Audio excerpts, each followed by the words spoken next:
Всем привет! Сегодня меняю сайлентблоки на Chevrolet Bolt. Вернее сказать, задний сайлентблок переднего рычага. Отдельно это у нас наши украинские производители. Где-то в Виннице делают. Это вот так выглядит старый. Это уже новый. Один я перепрессовал. Значит, сейчас покажу сам процесс выпрессовки и запрессовки. Значит, для выпрессовки беру проставку 74-64 диаметр, это 74 наружный, внутренний 64. Потом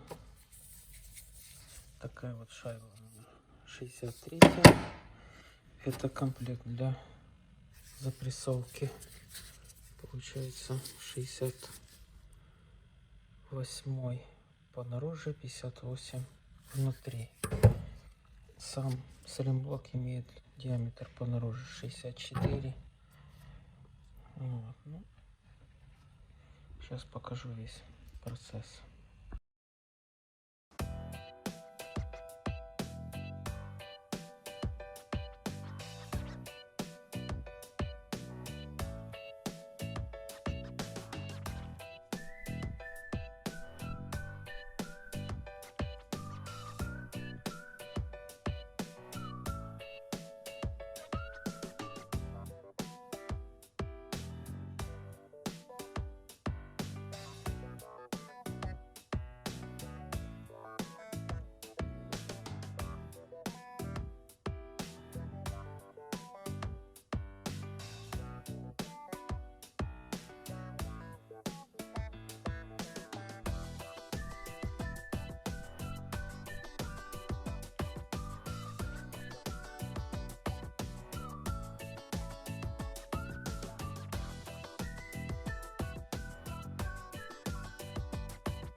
Защитка стоит с этой стороны, ничего нету.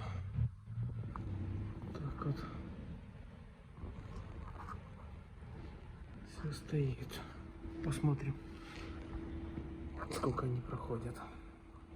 Подписывайтесь на канал, ставьте лайки и жмите колокольчик, чтобы не пропустить новое видео.